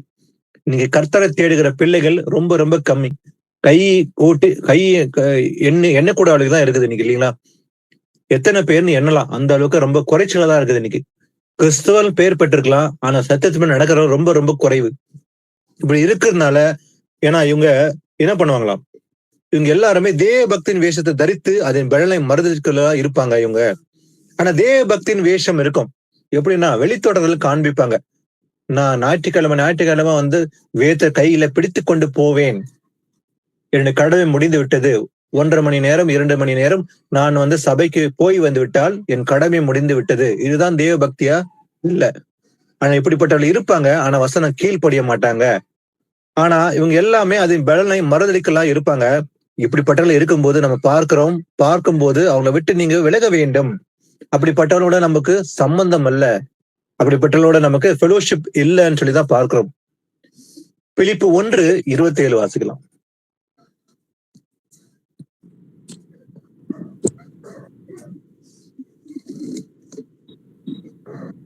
1:27 வாசிங்க. எதிலிங் பிரதர்? நான் வந்து உங்கள் பாவங்களை கண்டாலும் நான் வராமல் இருந்தாலும் நீங்கள் ஒரே ஆவியிலே உறுதியாய் நின்று ஒரே ஆத்மாவினாலே சுவிசேஷத்தை விசுவாசிக்கிறதக்க கூட போராடி எதிர்க்கிறவர்களால் ஒன்றிலும் மாளாதிருக்கிறீர்கள் என்று உங்களை குறித்து நான் கேள்விப்பட்டு எவ்விதத்திலும் நீங்கள் கிறிஸ்துவின் சுவிசேஷத்திற்கு பாத்திரராய் மாத்திரம் நடந்து கொள்ளுங்கள். ஆமேன். ஆமேன். நான் உங்களை கண்டாலும் சரி, பவுல் கூறுகிறத பாருங்க, நான் உங்களை பார்த்தாலும் சரி, வராமல் இருந்தாலும் கூட நீங்கள் என்ன பண்ணமா, ஒரே ஆவியிலே உறுதியாய் நின்று, ஒன் ஸ்பிரிட். நமக்குள்ள எத்தனை ஸ்பிரிட் இருக்கு? One spirit. அப்ப நமக்கு ஒரே விசுவாசம், ஒரே கர்த்தர் என்று எபேசியர் 4ஆம் அதிகாரத்துல வாசிக்கிறோம். நமக்குள்ள ஒரே ஆவிதான் உண்டு. அதே போல நீங்கள் ஒரே ஆவினால உறுதியாய் நிற்க வேண்டும், நின்று ஒரே ஆத்மாவிலே சுவிசேஷத்தின் விசுவாசத்துக்காக கூட போராடி. அப்ப நமக்கு இந்த பூமியில போராட்டம் உண்டு, மாம்சத்துல இருக்கோம் இல்லைங்களா? இயேசு கிறிஸ்து அறிந்த பிறகு, அவருடைய நாமத்தை அறிந்திருக்கிற நாம், நமக்கு போராட்டம் உண்டு. உண்மையான இயேசுவின் பிள்ளைகளுக்கு இந்த பூமியில போராட்டம் உண்டு. அப்போ ஒரே ஆத்மாவில் நம்ம என்ன செய்ய வேண்டும்? சுவிசேஷத்தின் விசுவாசத்துக்காக கூட போராடி என்ன பண்ணுமா, எதிர்க்கிறவர்களால் ஒன்றிலும் மறுதளிக்கிறார் என்று உங்களை குறித்து நான் கேள்விப்படும்படி எவ்விதத்திலும் நீங்க என்ன பண்ண வேண்டும்?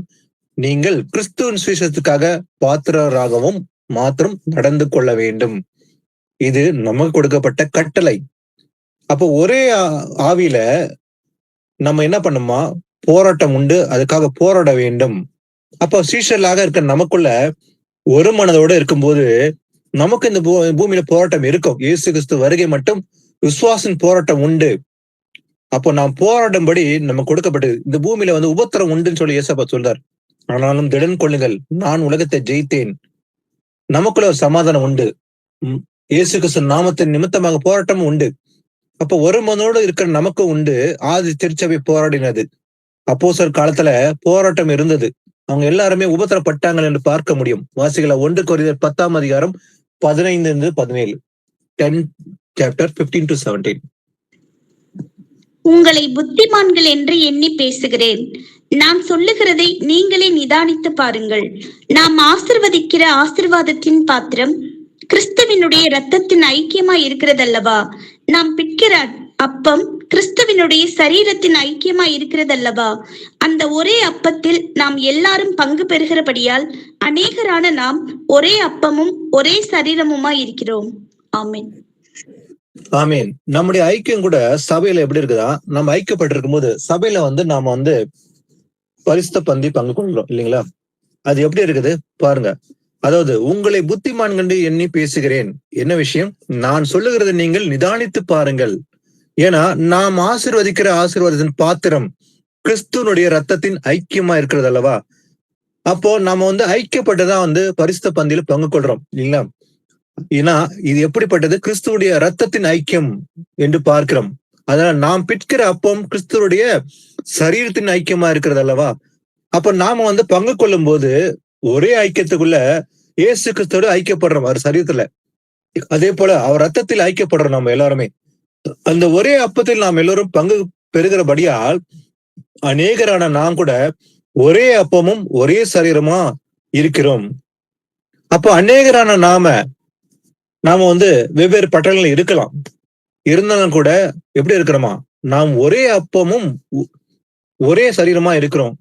அப்ப மாம்சத்தின் படி இஸ்ரவேலரே பாருங்கள், பலியை புசிக்கிறவன் பலிபீடத்தில் ஐக்கியமா இருக்கிறான் அல்லவா? அப்போ நம்முடைய யாரோட இருக்கிறது? ஆனா இன்னைக்கு உலகத்துல சிலை வழிபாடு பண்ணுகிறார்கள்.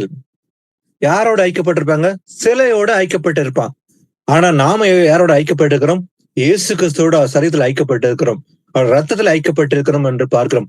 அப்ப நாம பங்கு கொள்ளும் போது கூட நம்ம எப்படி பங்கு கொள்கிறோம்?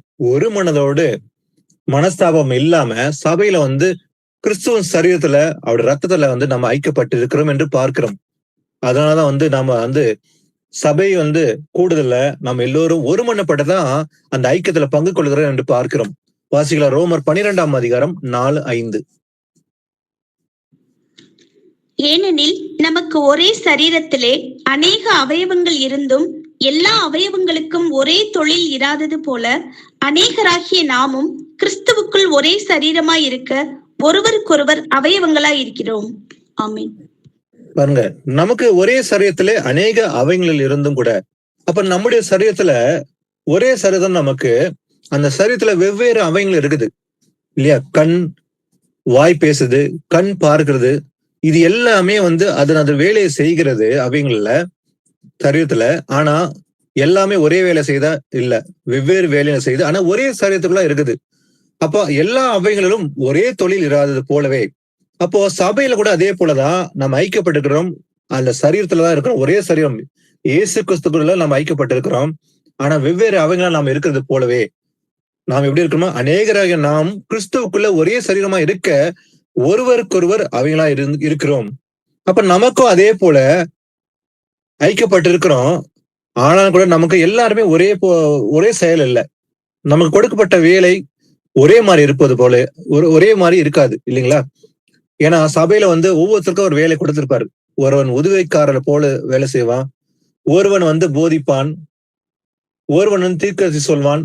ஏன்னா சபையில வந்து அவங்களுக்கு வரத்தின் படிதான் ஆண்டவர் வந்து அவங்க ஒருத்தரை தேர்ந்தெடுத்து அவங்க கொடுக்குறாரு ஆண்டவர் இல்லைங்களா? எல்லோருக்கும் ஒரே வேலை இருக்காது. இப்ப நம்ம சரீரத்துல எல்லா அவங்களும் வந்து ஒரே வேலையை செய்தா அல்ல. கண் பார்க்கும், வாய் பேசும். அதே போல நாமும் கூட சபையில ஒவ்வொரு வேலையை செய்ய, ஆனா ஒரு மனப்பட்டு ஒரே காரியத்துக்குள்ளதான் இருப்போம். அது ரொம்ப முக்கியம். வாசிக்கலாம், பிலிப்பு 3ஆம் அதிகாரம் 9-11. நான் கிறிஸ்துவை ஆதாயப்படுத்திக் கொள்ளும்படிக்கும் நியாயப்பிரமாணத்தினால் வருகிற சுயநீதியை உடையவனாயிராமல் கிறிஸ்துவை பற்றும் விசுவாசத்தினால் வருகிறதும் விசுவாசம் மூலமாய் தேவனால் உண்டாயிருக்கிறதுமான நீதியை உடையவனாயிருந்து கிறிஸ்துவுக்குள் இருக்கிறவன் என்று காணப்படும்படிக்கும் இப்படி நான் அவரையும் அவருடைய உயிர்த்தெழுதலின் வல்லமையையும் அவருடைய பாடுகளின் ஐக்கியத்தையும் அறிகிறதற்கும் அவருடைய மரணத்திற்கு ஒப்பான மரணத்திற்குள்ளாகி எப்படி ஆயினும் நான் மரித்தோரிலிருந்து உயிரோடு எழுந்திருப்பதற்கு தகுதியாகும்படிக்கும் அவருக்காக எல்லாவற்றையும் நஷ்டம் என்று விட்டேன், குப்பையுமாக எண்ணுகிறேன். ஆமீன். ஆமீன். பவுல் கூறுவது பாருங்க, நான் கிறிஸ்துவை ஆதாயப்படுத்திக் கொள்ளும்படிக்கு எதையா? இயேசு கிறிஸ்துவை ஆதாயப்படுத்திக் கொள்ளும்படி நான் என்ன செய்கிறேன்? நியாய பிரமாணத்தினால் வருகிற சுயாதி நீதியை உடையவனா இல்லாம, அப்ப நியாயப்பிரமாணம் மூலமாக சுயாதீனம் உண்டு. அந்த சுயாதீனத்தை உடையவனா இல்லாம கிறிஸ்துவை பற்றும் விசுவாசத்தினால என்ன பண்ணுகிற வருகிறதும் விசுவாசம் மூலமாய் தேவனால் உண்டாயிருக்கிறதுமான நீதியை உடையவனாய் இருந்து கிறிஸ்துக்குள் இருக்கிறேன் என்று காணும்படிக்கு நான் என்ன செய்ய போகிறேன்? இப்படி நான் அவரையும் அவருடைய உயிர்த்தெழுதலையும் வல்லமையும் எதையா? இயேசு கிறிஸ்துவையும் இயேசு கிறிஸ்துடைய உயிர்த்தெழுதலின் வல்லமையும் அவருடைய பாடுகளின் ஐக்கியத்தையும் அறிகிறதுக்கு. அப்ப இயேசு கிறிஸ்துடைய ஐக்கியத்தை, எந்த ஐக்கியம்? பாடுகளின் ஐக்கியம். அப்ப இயேசு கிறிஸ்து நமக்காக பாடுபட்டார். பவுலும் அதான் கூறார், behold I bear the marks of the Christ என்று பவுல் கூறுகிறான். இதோ கிறிஸ்துவின் அச்சு அடையாளம் என் சரீரத்தில் பெற்றிருக்கிறேன். அப்ப இயேசு கிறிஸ்து மாம்சத்தில் பாடு அனுபவிச்சார். அதே போல நானும் இயேசு கிறிஸ்துவின் பாடுகளை பங்காளியா இருக்கிறேன், நான் ஐக்கியப்பட்டிருக்கிறேன் அவருடைய பாடுகளில் சொல்லி பவுலும் கூறுகிறார். அவருடைய பாடுகளின் ஐக்கியத்தை அறிகிறதுக்கு அவருடைய மரணத்துக்கு ஒப்பான மரணத்துள்ளாகி எப்படியாகிலும் நான் என்ன பண்றேன்? நான் மரித்தோழ்ந்து உயிரோடு எழுந்ததற்கு தகுதியாக்கும்படிக்கு அவருக்காக எல்லாவற்றையும் நஷ்டம் என்று விட்டேன், குப்பையாக எண்ணுகிறேன். அப்போ பவுல் சொல்றாரு, எதெல்லாம் லாபமா இந்த பூமியில இருந்ததோ அதெல்லாம் நான் தூக்கி போட்டேன், அது நஷ்டமா என்று கருகிறேன். நமக்கும் அந்த மனசு இருக்குதா? இந்த பூமியில லாபமா அநேக காரணம் இருக்கும். ஆனா இயேசு கிறிஸ்துக்காக நம்ம குப்பையாக எடுத்து போட்டோமா? இல்ல அதுல நாம இன்னும் அன்பு கூறுறோமா? இந்த பூமியில லாபமான காரியம் நம்ம சுற்றி இருக்கும். ஆனா நம்முடைய எண்ணம் எப்படிப்பட்டது? இயேசு கிறிஸ்துடைய அவருடைய மரணத்துக்கு உள்ளாக நம்ம ஐக்கியமா இருப்பதற்கு, அவருடைய பாடுகளில் ஐக்கியமா இருப்பதற்கு நாமும் கூட அதே போல நமக்கு லாபமா இருக்கிறத நஷ்டம் என்று விட்டு விட்டோமா? அதை குப்பையாக எண்ணுகிறோமா? அப்படி இல்லாவிட்டால் நாம் இன்னும் இயேசு கிறிஸ்துவோடு ஐக்கியப்படவே இல்லை. அப்ப இயேசு கிறிஸ்துவோடு ஐக்கியப்பட்டிருந்தால் இந்த பூமியில எதெல்லாம் லாபமா இருக்குதோ, எனக்கு லாபமா எதுமா இருக்குமோ அதெல்லாம் இயேசு கிறிஸ்துக்காக அதை குப்பையாக கருதி அதை விட்டு விடுவோம், இயேசு கிறிஸ்துவோடு நாம் ஐக்கியப்படுவோம் என்று பார்க்கிறோம். வாசிகளா 2 யோவான் 1:9-10. கிறிஸ்துவின் உபதேசத்தை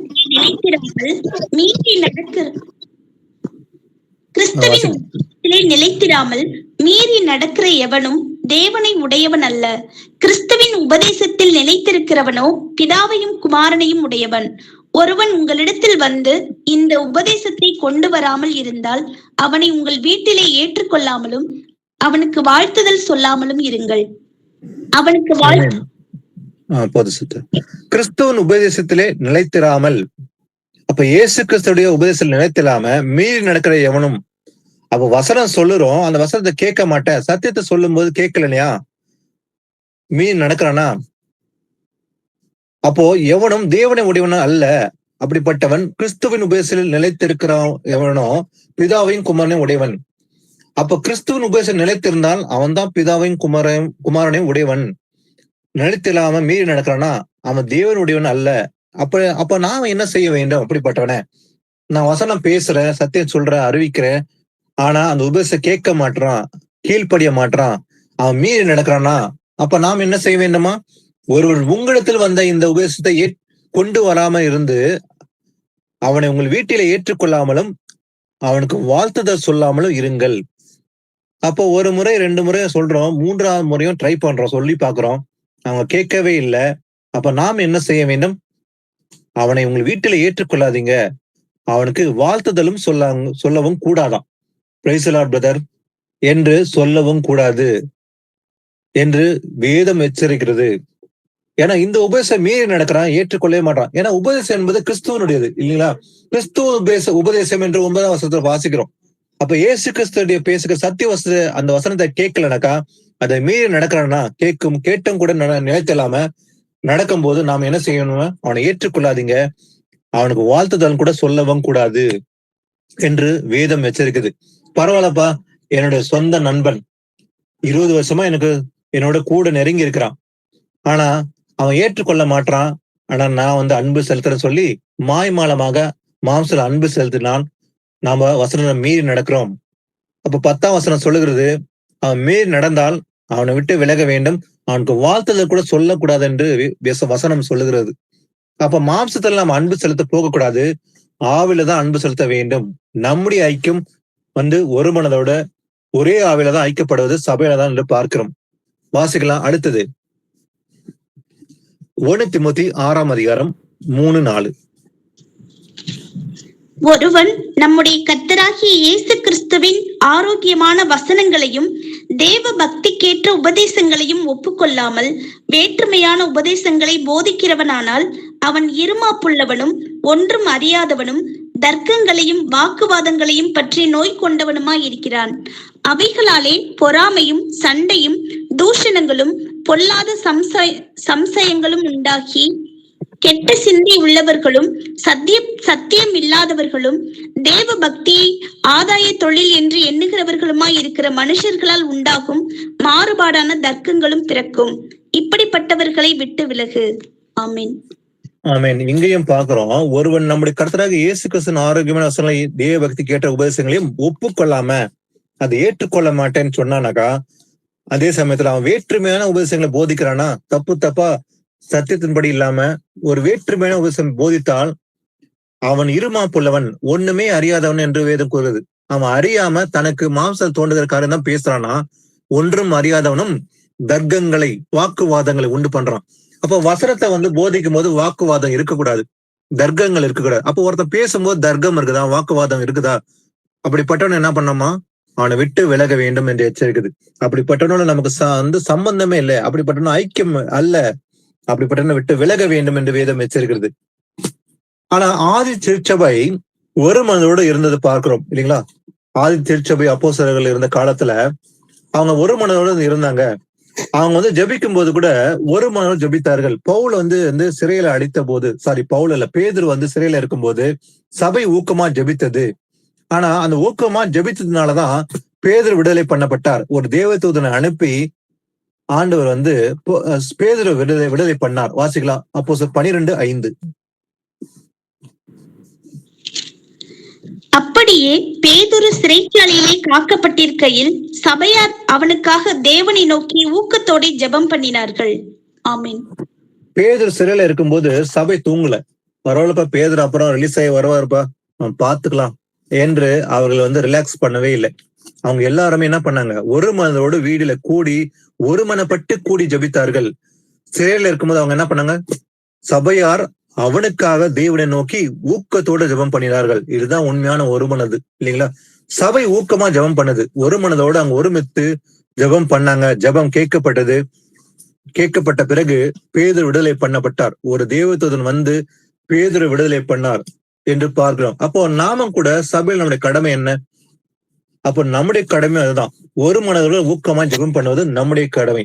ஆனால் அதை விட்டு ரெண்டு பேருக்குள்ள இருக்கிற சம்பாஷணைகள் தேவையில்லாத சம்பாஷணை இருக்கக்கூடாது. ஆகாத சம்பாஷணைகளில் நல்லொழுக்கத்தை கெடுக்கும் என்று வசனத்தை பார்க்கிறோம் இல்லைங்களா? தேவையில்லாத சம்பாஷணை, ஈவில் கம்யூனிகேஷன். ரெண்டு பேருக்குள்ள வசனப்படிதான் நம்ம பேச வேண்டும்.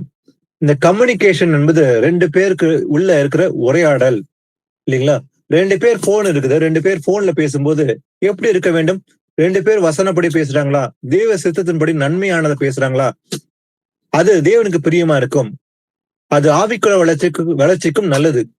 ஆனா தேவையில்லாத ஆகாத சம்பாஷணைகள், தேவையில்லாத ரெண்டு பேர் பேசிக்கும் போது என்ன பண்ணுமா, நம்முடைய நல்லொழுக்கத்தை கெடுத்து விடும் என்று பார்க்கிறோம். வாசிக்கலாம். ரோமர் 12:16. ஒருவரோடு ஒருவர் ஏக சிந்தை உள்ளவர்களாய் இருங்கள், மேட்டிமையானவைகளை சிந்தியாமல் தாழ்மையானவர்களுக்கு இணங்குங்கள், உங்களையே புத்திமான்கள் என்று எண்ணாதிருங்கள். ஆமென். ஆமேன். ஒருவர் ஏக சிந்தை உள்ளலா இருங்கள். One mind. அப்ப சபையில நம்ம எப்படி இருக்கணுமா? ஒருவர் ஏக சிந்தனை ஏக சிந்தனை ஒன் மைண்ட். அப்போ ஒரு சகோதரனோ 2 சகோதரனும் இருக்கும்போது நாம பேசுகிற காரியம் தெய்வ சித்தத்தின்படி வசனப்படி இருக்குதா? நாம் எடுக்கிற தீர்மானம் ஒரே மனதோட இருக்குதா? ஆம், இது கர்த்தருக்கு பிரியமானது, 2 பேர் ஒத்துக்கொள்கிற காரியம் இருக்கா? அதுதான் ஏக சிந்தனை இருக்கும்போது இருந்தால் நல்லது. அதே போல மேட்டிமையானவங்களே சிந்திக்காம, எனக்கு எல்லாமே தெரியும், நான் நல்லா படிச்சிருக்க, உன்னை விட நான் வந்து எல்லாம் அறிஞ்சுக்க அப்படின்ற மேட்டிமை இல்லாம தாழ்மையாளர்களுக்கு இணங்க வேண்டும். அதுதான் தேவன் பிரியப்படுகிறார். தாழ்மையாளர்களுக்கு இணங்கி உங்களே புத்திமான் என்று எண்ணாதீர்கள், எனக்கு எல்லாமே தெரியும் என்று சுய புத்தியை நம்ம சாராம நம்ம தேவனுடைய ஞானத்தை சார்ந்திருக்க வேண்டும். தாவீது கூட பாத்தீங்கன்னாக்கா, தாவீது குறித்து கர்த்தரோட சாட்சி கொடுக்கிறார். இவன் என் இடத்துக்கு ஏற்றமானவன். ஏன்னா தாவீது தேவனோட ஐக்கியப்பட்டு இருந்தான். வாசிக்கலாம் அப்போஸ்தலர் 13 21 22.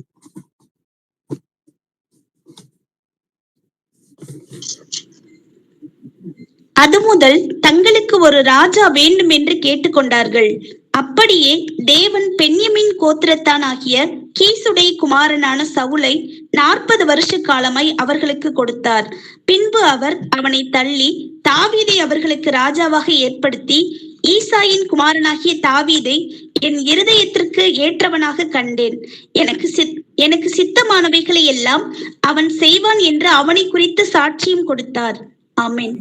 பாருங்க, இந்த ஜனங்க வந்து ராஜா வேணும்னு இவங்க தான் கேட்டாங்க. ஆண்டவர் பேசுறதை விரும்பாம எங்களுக்கு ஒரு ராஜா வேணும்னு சொல்லி அடம் பிடிச்சாங்க ஜனங்க. அதே போல ஆண்டவர் வந்து ஒரு ராஜாவை சவுலை ஏற்படுத்தினார்.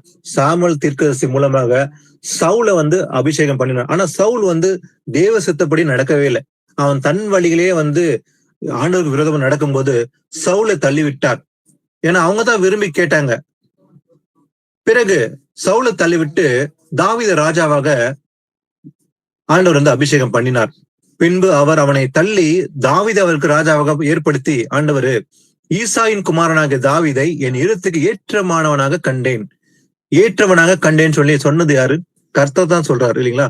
கர்த்தர் தான் சாட்சி கொடுக்கிறார் தாவீதை குறித்து, என் இடத்துக்கு ஏற்றமானவனாக கண்டேன். ஏன்னா எனக்கு சித்தமானவர்களை எல்லாம் அவன் செய்வான் என்று அவனை குறித்து சாட்சி கொடுத்தார். அப்போ தாவீது கர்த்தருக்கு சித்தமானது எல்லாவற்றையும் அவன் ஒண்ணு விடாம கர்த்தரை விசாரித்து ஒவ்வொன்றாக வந்து தாவீது செய்வான். எதையும் தன் சித்தப்படி செய்யாம கர்த்தரோட சித்தத்தை அறிந்து, அப்போ தாவீது கர்த்தரோட வந்து இணைந்திருந்தான். அப்போ தாவீது வந்து கர்த்தரோட இணைக்கப்பட்டிருந்தான்.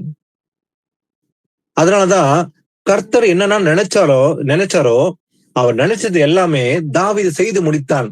அதான் ஆண்டவர் சொல்ல, எனக்கு சித்தமானது எல்லாம் அவன் செய்வான் என்று அவனை குறித்து ஆண்டவர் சாட்சி கொடுத்தார். அப்போ தாவீது கர்த்தரோட நடந்தார் இல்லைங்களா? தாவீது ஆண்டவரோட சஞ்சரித்தார். தேவனுடைய விருப்பத்தை அறிந்து அந்த விருப்பத்தை எல்லாவற்றையும் நிறைவேற்றினார். அப்போ தாவீது கர்த்தரோட வந்து ஐக்கப்பட்டிருந்தார் என்று பார்க்க முடியும். அதனாலதான் வந்து அவனை பார்த்து சொல்றார் ஆண்டவர், என் எழுத்துக்கு ஏற்றமானவன் என்று கண்டேன். வாசிக்கலாம் 1 யோவான் 2 அதிகாரம் 24. 2 வசனத்தை வார்த்தை முடிக்கலாம். 1 யோவான் 2:24.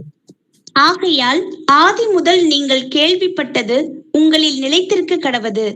ஆதி முதல் நீங்கள் கேள்விப்பட்டது உங்களில் நிலைத்திருந்தால் நீங்களும் குமாரனிலும் பிதாவிலும் நிலைத்திருப்பீர்கள். ஆமென். நிலைத்திருப்பது என்பது அவசியம்.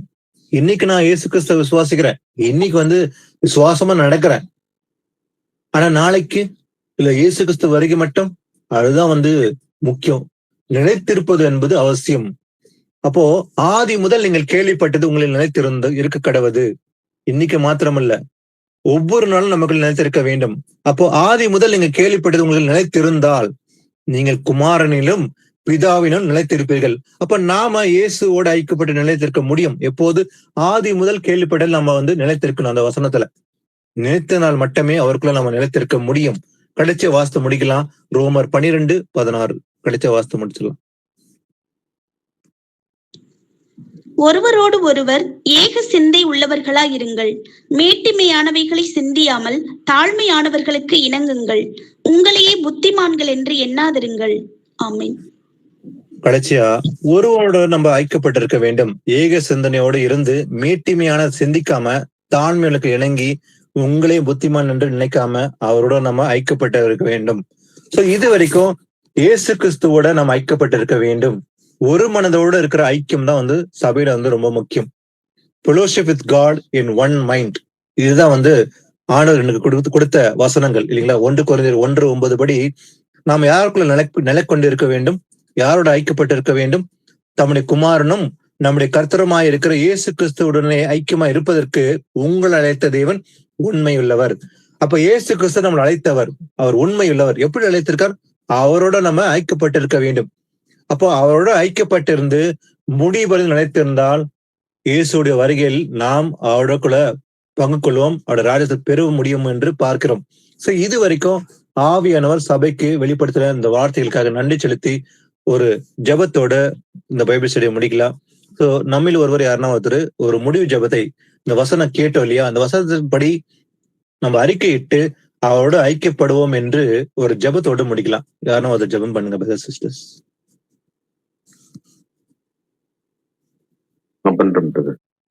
பண்ணுங்க. அப்பா இயேசுப்பா, உம்மை போற்றுகிறோம், உம்மை ஆராதிக்கின்றோம், உம்மை வணங்குகிறோம், உமக்கு நன்கு செலுத்துகிறோம். அப்பா, நீ நல்லவர், உண்மை உள்ளவர், பரிசுத்தம் உள்ளவர், நீடிய பொறுமையும் சாந்தம் உள்ளவர், மகா கிருபையும் இரக்கம் உடையவர். அப்பா, இன்றைய நாளிலே நீங்கள் தாசனை மறைத்து எங்களோடு உமது வார்த்தைக்குள் பரிசுத்த ஆவியானவருக்குள் எப்படி நாங்கள் ஐக்கியப்பட வேண்டும் என்பதை எங்களுக்கு தூயாவின் அருளினால் எங்களுக்கு வெளிப்படுத்தினார். அப்பா பிதாவே, ஏதோ ஆண்டவரை நாங்கள் இந்த வசனங்களை கேட்கும் போது மட்டும் நாங்கள் உம்மோடு ஐக்கியப்பட்டு இருக்காமல், இந்த வசனங்களை வாசிப்பது மட்டும் ஐக்கியப்பட்டு இருக்காமல், ஆண்டவரே எல்லா நேரங்களிலும் நாங்கள் உமது வார்த்தையை தியானித்து கொண்டே உம்மோடு நாங்கள் ஐக்கியப்பட்டவர்களாக இருக்க வேண்டும். அப்பா ஏதோ ஆண்டவரே, சபையாக இருக்கின்ற எங்களுக்கு நீ தலையாக இருக்கின்றப்பா, நாங்கள் எல்லாம் அந்த சபையின் அவயங்களாக இருக்கின்றோம். அப்பா ஏதோ அவயங்கள் எல்லாம் அதன் செயல்பாடுகளை அதது செய்து கொண்டிருக்கின்றதப்பா. நாங்களும் ஆண்டவரை இந்த சபையில் அவயங்களாக தேர்ந்தெடுக்கப்பட்டு இருக்கின்றோம். அப்பா நாங்கள் ஒவ்வொருவரும் அந்த எங்களுக்கு தகுதிக்கு ஏற்றவாறு நாங்கள் எப்படி இறைவனிடம் ஐக்கியப்பட்டிருக்கின்றோமோ, கர்த்தராகிய இயேசு கிறிஸ்துவிடம் ஐக்கியப்பட்டிருக்கின்றோமோ, அதை சார்ந்தே நாங்கள் எங்களுக்கு ஆவியின் வரங்கள் கிடைக்கின்றனப்பா. அந்த ஆவியின் வரங்களை பெற்றுக்கொண்டவர்கள் நாங்கள் அதை முழுமையாக, முழு மனதோடும், முழு ஆத்மாவோடும், முழு வல்லமையோடும், முழு சிந்தையோடும் நாங்கள் அதை செயல்படுத்த வேண்டும். அப்பா அப்படி செயல்படுத்தும் பொழுது அந்த நற்கிரியின் மூலமாக எங்கள் குடும்பத்தில் யாராவது மனம் மாறாமல் இருந்தால் அவர்கள் மனம் மாறுவதற்கு ஆவியின் வரங்கள் மூலமாக நாங்கள் செய்கின்ற அந்த நற்கிரியைகள் அவர்களுக்கு வெளிப்படையாக இருந்து அந்த ஆத்மாவும் மனமாறி உம்மை நாடி வருவதற்கு நாங்கள் முன் உதாரணமாக இருக்க வேண்டும். அப்பா ஆமா ஆண்டவரே, அப்படி ஒவ்வொரு நேரமும் நாங்கள் ஐக்கியப்பட வேண்டும். வசனங்கள் வாசிக்கும் பொழுது மட்டுமல்ல, அதை எங்கள் வாழ்க்கையிலே கடைபிடித்த ஆண்டவரை ஏதோ முன்னதாக நியாயப்பிரமாணத்தின் சுயாதனத்தில் நாங்கள் இல்லாமல் ஆண்டவரை இயேசு கிறிஸ்துவில் சத்தியத்தை ஏற்றுக்கொண்ட பிறகு அவர்கள் கட்டளைகளை கீழ்ப்படிந்து அதில் நாங்கள் இணைக்கப்பட்டவர்களாக, ஐக்கியப்பட்டவர்களாக எங்கள் இருதயத்தை மாற்றிக்கொண்டு ஆவியின் வரங்களில் நாங்கள் நிலைத்து உள்ளவர்களாக நித்திய ஜீவன் வரைக்கும் நாங்கள் ஐக்கியப்பட்டவர்களாக இருக்க வேண்டும். அப்பா ஒவ்வொரு நேரமும் இனிவரும் காலங்களில் ஆண்டவரே ஆவிக்குரிய வாழ்வே நாங்கள் சிந்தித்துக் கொண்டு இருக்க வேண்டும். அப்பா இந்த மாமிச உலகத்தை விட்டு விலகி வந்த நாங்கள் இனிமேல் ஆவிக்குரிய சிந்தனையிலே வாழக்கூடிய எல்லா தகுதியையும் தருவீர். அந்த விதத்திலே இந்த சகோதரிகள், பிள்ளைகள், பெரியவர்கள் ஆகிய அனைவருக்கும் இந்த அற்புதமான செய்தியை கொடுத்திருக்கின்றப்பா. தாசனை மறைத்த பரிசுத்த ஆவியானவர் நீங்கள் பேசியிருக்கின்றப்பா. இதன் மூலமாக ஆண்டவரை சகோதரிகள் அனைவரையும் ஆசீர்வதித்து அவர் குடும்பங்களில் யாராவது மனமாறாமல் இருந்தால் அவர்களின் நற்கிரியில் மூலமாக மனமாறி அவர்கள் ஆத்மாவும் இறைவனின் தேடி வர வேண்டும். அப்பா நாங்களும் நித்திய ஜீவன் வரைக்கும் இயேசு கிறிஸ்துவின் வார்த்தைக்குள் நாங்கள் ஐக்கியப்பட்டவர்களாக வாழக்கூடிய எல்லா தகுதியும் தருவிருந்து செபிக்கிறோம். எங்கள் ஜீவன் நல்ல பிதாவே, துதி கண்ணம் மகிமை மாட்சி வல்லமை எல்லாம் ஒருவருக்கு இயேசு கிறிஸ்துவின் பரிசுத்த நாமத்தினாலே இந்த ஜெபங்களை கேட்கிறோம் எங்கள் ஜீவனுள்ள நல்ல பிதாவே. ஆமேன். ஆமீன் ஆமீன். Thank you, brother, sister. Praise the Lord, brother, sister. Praise the Lord. Praise the Lord, praise the Lord, praise the Lord. Thank you, brother. Praise the Lord. Praise the Lord, brother. Praise the Lord. Praise the Lord. Praise the Lord, brother. Praise the Lord. Amen. Praise Lord, brother. Praise the Lord, brother. Praise the Lord. Praise the Lord. Praise the Lord. Praise the Lord, brother. Praise the Lord.